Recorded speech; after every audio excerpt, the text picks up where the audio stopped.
pretty juicy hand. I do like this a lot, especially against Tovalar, which has a lot of big werewolves in the deck.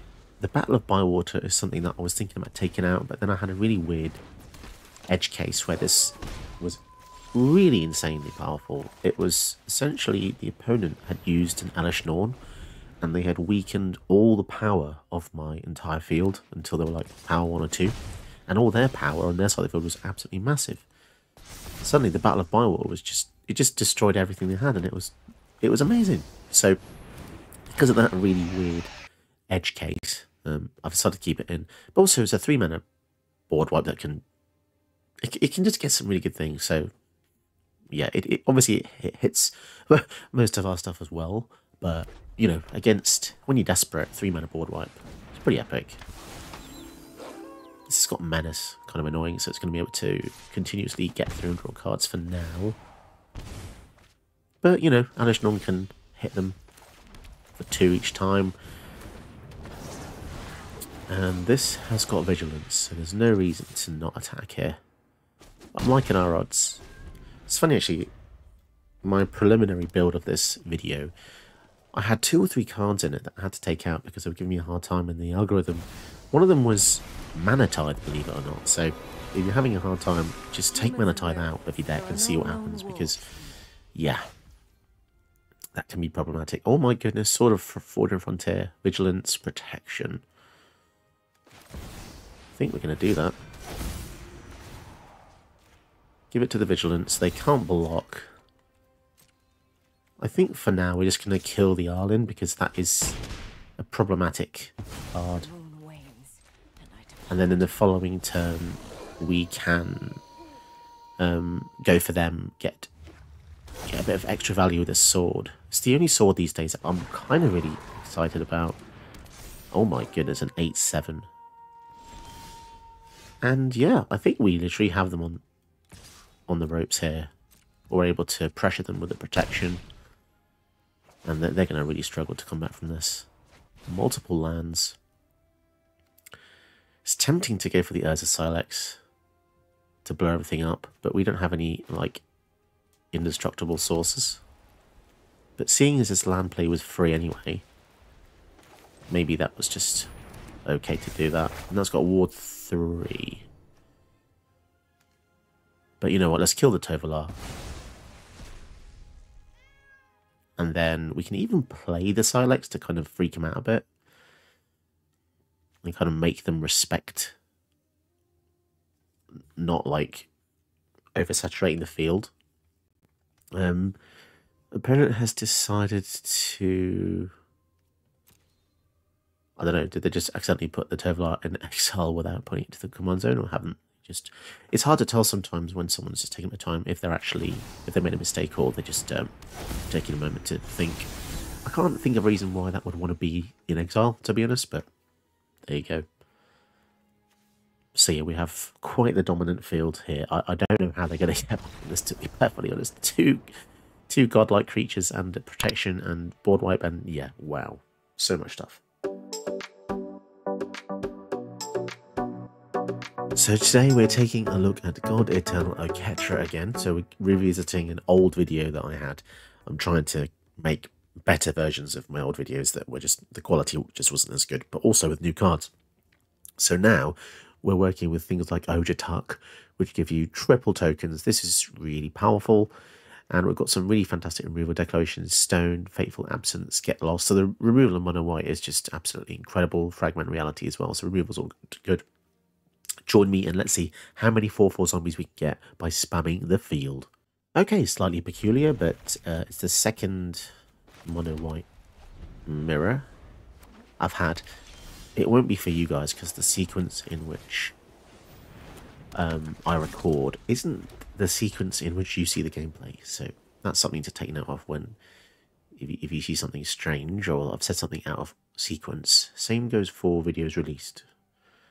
I record up to 6 videos in advance, so sometimes things feel like I've already mentioned something before and I've done it again, so yeah, there's that. But yeah, there's something to be said about algorithmic colour matchups. I feel like the algo favours, your colour. In this case, mono white versus mono white, but who knows? Maybe it's just anecdotal, and there's nothing to it. Maybe it's, I don't know, confirmation bias or something. Either way, that was a pretty weird game. Nothing happened. Okay, I really like this hand, although we're going against Demir, which probably has quite a large control element to it. I keep forgetting to add Cavern of Souls to the deck, so if you don't see it in my deck tech, remember to add it. So many cards to remember these days, it's almost impossible, to be honest. So if anyone does say, why not X card, then, well, there's a lot to remember, I'm afraid. Either Spell Bomb, so they can just bounce something back to our hand. I mean, I suppose bounce is better than kill, right? Go for the Signet first. This Mentor would just be bounced anyway, so I guess it doesn't really make much sense to play it there when next turn we can play it with the Lorenz Escape to give it hexproof. Now they're just going to blow it up anyway to draw a card, so maybe that was the right move. In addition to that, if we play the Mentor out and have the Escape ready, we also get a 1-1, so it's pretty nice. Panharmonican, so they're going to get double triggers. Yeah, let's get rid of that. I don't really want double Gigan triggers here. We get a Snapcaster Mage. Wow, that's literally the perfect replacement because I don't get any value from that whatsoever. I mean, maybe it would have been better there to go for the God Eternal Oketra, but we didn't have the 1 mana up to also protect it. So, who knows? Feed the Swarm. Maybe this will work if they have a counter on other removal, and perhaps not.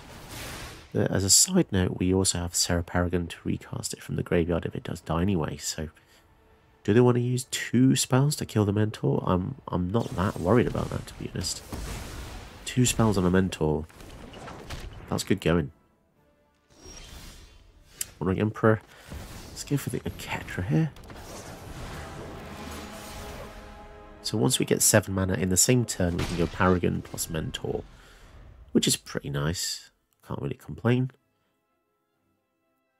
And if they miss land drops, they're not going to be able to... Oof, they're going to get a copy of God Eternal Oketra. Now, luckily for us, we have the removal. We've been seriously lucky with these removal spells and effects. And also, exiling the Vizier is fantastic because it has an ability to embalm from the graveyard. Now, the irony is, because they copied Oketra, they can reshuffle this. Sorry, they can put this back into the deck. So, in doing so, they have gotten around the downside. That's pretty cool. That's why Magic's so interesting, because a downside becomes an upside, and so on and so forth. Let's go for Siege Veteran. Put counters on our stuff. 4/7 double strike. Pretty epic. Sadly, they could have blocked that, so that could make a difference. Because that would have been 8 damage. It means they would have been... Without blockers, they would be dead in our following turn, but... They really missed a land drop again. Pretty crazy. Wow. I'm not going to lie, even though they didn't get the lands, I feel very... I'm happy about that win because I feel as though we probably would have lost that if they hit the land drops, to be perfectly honest. Ooh, this is a good one. This is a good hand. Farewell is always lovely to see. Versus a commander with a ward. Gets around that. Although it's 6 mana, it's a big cost. Amalia Benavides Aguilera. Beautiful. Beautiful name. Love it. I love diversity. It's good to see different names. Not just like Fred, Simon, Jonathan the Supreme Excellence. I mean, look at that. Ilas Ilkor. Beautiful. Beautiful. Valiant Battle Rider. Imagine that was your name. So yeah, this is a cool one. This is Alchemy only, which I know people are not really fond of, but yeah, I just want to try it. Seems a bit cool. Whenever it hits somebody, that player gets a one-time boon. Whenever you cast a non-creature spell, you may pay 1 if you don't, each opponent draws a card. It's so overly worded. This is worded in a horrendous way. So if they hit me, we draw a card. If... Oh, no, wait. Sorry, not hit me. It's... Sorry, we hit them. Okay, we have to hit them first. Flipping hell. Sorry about that. Get mad around that. Oh, that authority's going to get really annoying. Okay, so now we give them the one-time boon. The reason this is one-time boon is so it doesn't stack. Like, they don't have to then pay 1, 2, 3, 4. Yeah, non-creature spell, pay 1, draw a card. I like it. Phyrexian Arena's going to pump up the jam. Okay, so now we get to draw a card. Oh my god, this is good. This is like a... This is like Esper Sentinel Mark II. Delightful. It really is delightful.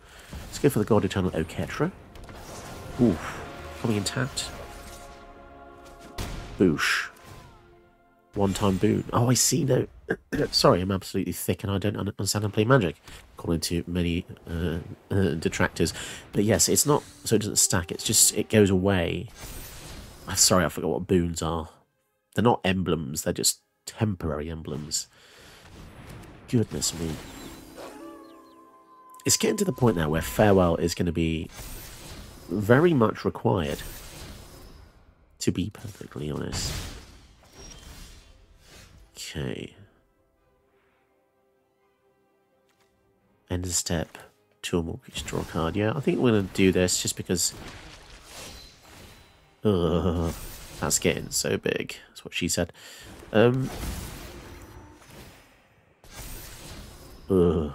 Yeah, I really desperately need a land, please. But yeah, the good news is, if we do get a land, which we do, yeah, I think we're going to be fine from the Farewell. Now, remember, the Farewell will get rid of all our things, but it also means we don't die to all the horrendousness. And it will get rid of their enchantments too, which is synergizing with their stuff. Goodness me. So much stuff.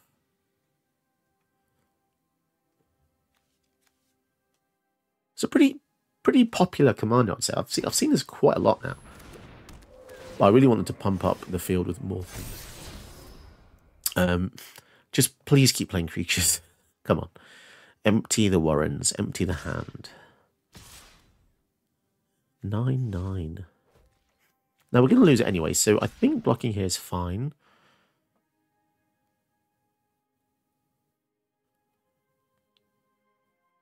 And... yeah. 2 boons though. So this does stack. Yeah, I know nothing about Magic.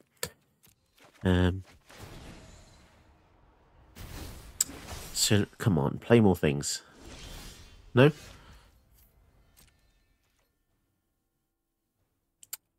So if they block with the Death Touch with this, it's actually better for us because we can unearth it later on. Yeah, so just swing in. Man, this is great. So they can just give us loads of cards now.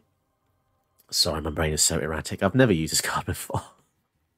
Also, it's a human knight, but on a giant bat. And the bat doesn't count for anything, even though the March of the Machines, you know, the 2 legends on 1 card counts both entities.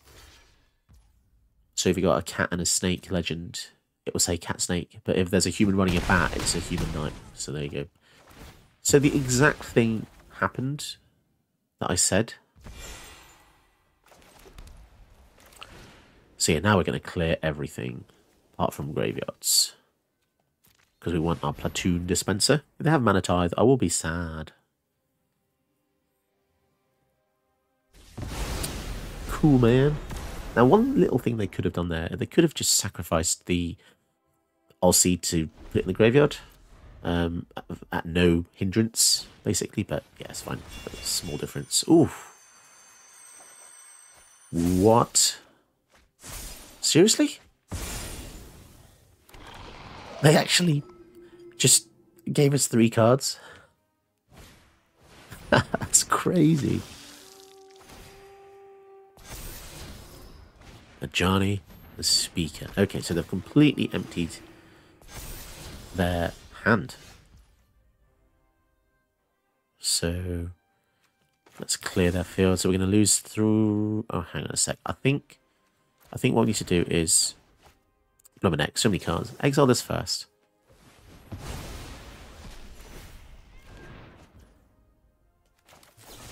Fateful Absence on this. Yeah, I think they're in a bad situation now. Just take out all this stuff. Now, the Speak of the Heavens will be an issue eventually if it keeps gaining life. But we shall cross that bridge. Go for Gandalf. I do like this. It's a bit of a pet card of mine. Kind of gives your entire team prowess. Half of prowess. +1, +0, but yeah. Gonna sacrifice now. I wonder if they're going to make a cat or gain life. They're going to get a cat. Yeah, kind of makes sense, I suppose. Hexproof and indestructible. If we go for this, it's going to gain haste. So we can swing them both into the Ajani. But then we've got no other creature to get the draw trigger. Let's go for the Adeline first. Oh, Basric Cat, that's nice.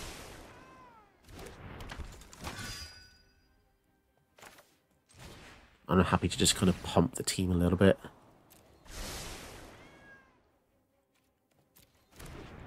When you have your tap feature opponent, create a 1/1 that's tapped and attacking the player Planeswalker. That's so powerful.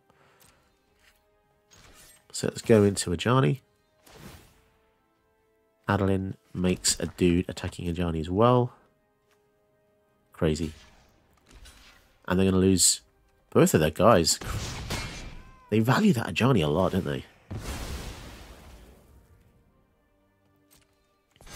And we have 2 protection spells. In case anything goes wrong here. Going for Amalia Benavides again. And the life gain. Find your inner strength. Okay, I mean, how annoying is this Pridemate going to get? Oh, they can start resurrecting that 1/1 from the graveyard every single turn. That's annoying. With the Abiding Grace on top.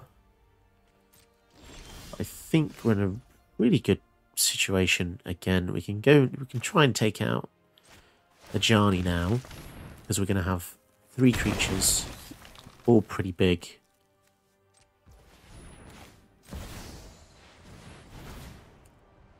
And yeah, we really need to get into the Ajani, to be honest. Because we just do. So they are in trouble. Because if that Ajani gets to 0, we're going to be in a lot of trouble here. This has got Vigilance, which is kind of crazy as well. Unbelievable. And then, yeah, let's swing everything in. It's more than enough to take it out. Oh, I just love being able to just play creatures and swing in and not have to worry about blue decks all the time. So this is a nice change. Light of Hope. They're going to gain 4. What does that do? So that goes up to... They both go up by +1 each. Weirdly enough, Amalia Benavides is kind of like Ajani's Pridemate in a way. Hexproof Indestructible. So we can give him Hexproof Indestructible to take care of that cat. I think that's fine. So many lands on top, man. Nice. Okay. Can come back from this. Happy about that. And a Selfless Samurai. Awesome. Just loads of ways to protect our assets. End step trigger, they get back the 1/1. But I don't know what they can really do here. We could use Field of Ruin if they had a non-basic and then keep getting it back with Sun Titan. I think for now, let's just go for the God Eternal Oketra. Just draw creatures. We don't really want that at this moment in time.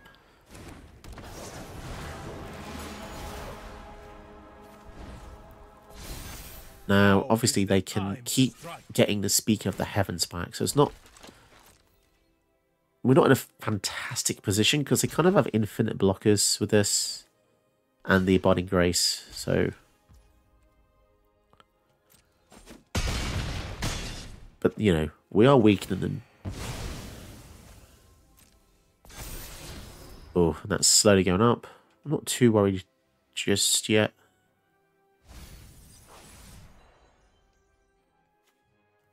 for the Selfless Samurai so we can protect the God Eternal Oketra. Yeah, this is just great.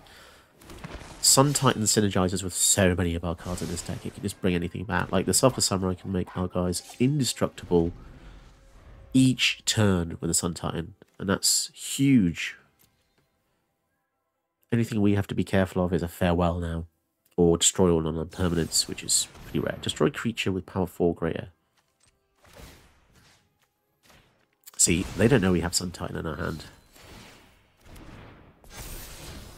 Faith's Fetters, that's going to exile something next turn. They are doing pretty well, but once we get our Basriket Ultimate, they are going to struggle here.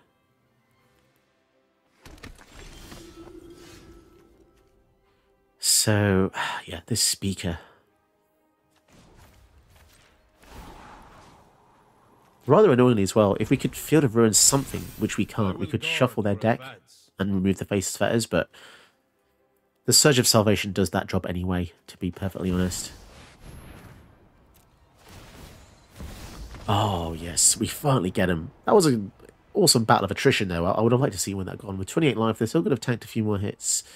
But because they knew the top card was Faith Fetters, I guess it wasn't enough to come back. That turn we would have attacked in with some huge things. They would have blocked the God Eternal Oketra with the Speaker, and then maybe chumped or tried to block Gandalf with the Amalia, but they would have still taken quite a chunk with the Adeline and the Zombie Warrior. Or, you know, there's a lot of different things that could have actually happened there, because Amalia was getting to the point where she was big enough to tank a lot of these secondary attackers. So I don't think I would have quit there, actually, especially knowing that what we had in our hand. Although the Surge would have nullified the Faith's Fetters, it still we could have had definitely an interesting game. Guardian Idol and the Plains doesn't really do anything by itself. So, yeah, it's a shame they quit there, because sometimes it's just, it's almost like you're not getting the trilogy to the first and second movie in your favourite franchise. So, yeah, I'm really happy with revisiting this deck. I feel like Mono White, you kind of in two camps. It's either really fast and aggressive or slow like this. There's not really that much variation in Mono White that I tend to see. I guess you got the Death and Taxes as well, which there is a small element of that in the deck with stuff like Thalia. You've also got the 3-mana Thalia as well here to just slow down your opponents, flying the White Tree to add the ward for all your things. But yeah, the deck just works super well because it's surprising how effective a 4/4 at random is, because you only have 25 life. And creating a random 4/4 is significant, I'd say. You know, it's 1/6 pretty much of the opponent's life almost. So it's good. You could make the curve a hell of a lot more aggressive, having a lot more 1, 2, 3 drops and having the God Eternal Oketra as your curve ender. But I like being able to go long against more control-y, mid-rangey decks. Oh yeah, that's what I was going to say. Is definitely add Cavern of Coals of Souls to the build, and I think we can afford to just take out a single Snow-Covered Plains. What else didn't I like? This is actually an interesting part of the match of the video where I think maybe I could show more kind of final edits to what I would do, and then the deck list at the end will be the one that I finally finalized on. What else didn't I really like? Interesting that the selfless archetype, as such, the front word refers to things that sacrifice themselves to save others. That's quite a nice way of finding cards in sets, isn't it? If you just say like selfless and then insert the name of a creature type at the end, then you know what you're looking for exactly. And I like that. It just makes the game more fluid, you know. But what else did we like? The Valiant Batrider, after the slight confusion there, I thought that was pretty good. The fact that we just drew 3 cards off one cast at one time was pretty awesome. Basriket, always fantastic card. I tried to include a few things like Realm Cloak Giant, which have 2 uses. So they're creatures, which triggers God Eternal, and they're also spells, which is nice because you're getting double use. Our Sun Titan recently unlocked this with a Mythic, which I tend to not do. I tend to save Mythics for Legends, but this is just so good, and it kind of makes you feel like home when you use Sun Titan, because it's just, people use it in Command all over the place, don't they? It's just a wonderful card. It's a shame we never got the Urge Attack out, but you can imagine the chaos that ensues if you did have this out with God Eternal Oketra. Sadly, it's just one of those states where in one-on-one, if you have like two cards that interact with each other really well, it's really difficult to get off because your opponent is just trying to kick your ass as quickly as possible. And I get it because we're trying to do the same back to them. So can't really complain, but yeah, sadly didn't get any of this action for you to see. What was kind of surprisingly good. The half prowess, as I put it, is decent, especially if you have 2 or 3 creatures. It kind of the buff goes really wide, really hard. The scry one as well, acting as just some card fixing on top, which is really welcome. They didn't have to do that at all, but I feel like it turns it from an uncommon into a rare. And the vigilance as well is really nice as well. So yeah, overall, I really enjoyed this deck, and it's nice to revisit something that's really old. The original video for this is about 2.5 years old. But yeah, I'm doing the process of kind of going back and sadly deleting the old ones for a few reasons. Mostly because I want to have a good standard of quality across my channel, and some of the older videos, the audio quality wasn't so great because I hadn't migrated to this current microphone, so it was a bit muffled and a bit tinny, so I do apologise for that. Thank you for people that have stuck around since those early days. It's heartwarming to know there's some of you out there that have been there since the beginning, and it's wild, really. And even though there are quite a few detractors to the channel, which happens with being on the internet, I'm trying to see the bright side of things where people do support me, and it's lovely. So again, thank you very much for sticking around the channel, watching all these videos. It means a lot, especially when after 2.5 years, it's still a struggle, to be honest. When I first made YouTube videos, I thought, oh, each year success would double, triple, quadruple. You compound the success. It doesn't work like that. So if anyone's thinking of making a YouTube channel, just be cautious that it can be a bit illusory, where you could say year 1, oh, I've got 1,000 views. So you think, oh, year 2, you get 2,000 views. Year 3, you get 3,000 views. That's really not how YouTube works. There's a lot going on under the hood that we don't know. And take it from me, I've done a lot of research into this, 2.5 years of research, constantly learning, watching other people's channels, evolving, trying to make better content for yourselves, learning what people want, learning what I want from the channel. There's a lot to be to learn, and yeah, this channel's been an interesting kind of learning curve, and yeah, I mean, the dream would be to do it full time, but I don't think that's viable anymore, to be honest. And I'm kind of at ease with that. I know that that's just not feasible given how difficult it is to find massive success. I'll always be a smallish channel like this, so yeah, if that's how it is, then fair enough. I'm still making videos after all, aren't I? So if you still come to watch the videos, I guess I'll still make them as best as I can. Yeah, and that's that, really. If you do think that my channel's brought you some joy or helped you learn parts of the game, then you could consider donating to the channel or becoming a channel patron. Details are in the description below, where you can support me monthly via Patreon, which has its own perks, like you get yourself a custom video, or Ko-fi donations, where you can donate a one-off amount to really help the channel. Cool. Did you know that you can help my channel by watching another one of my videos? Go ahead, you want to.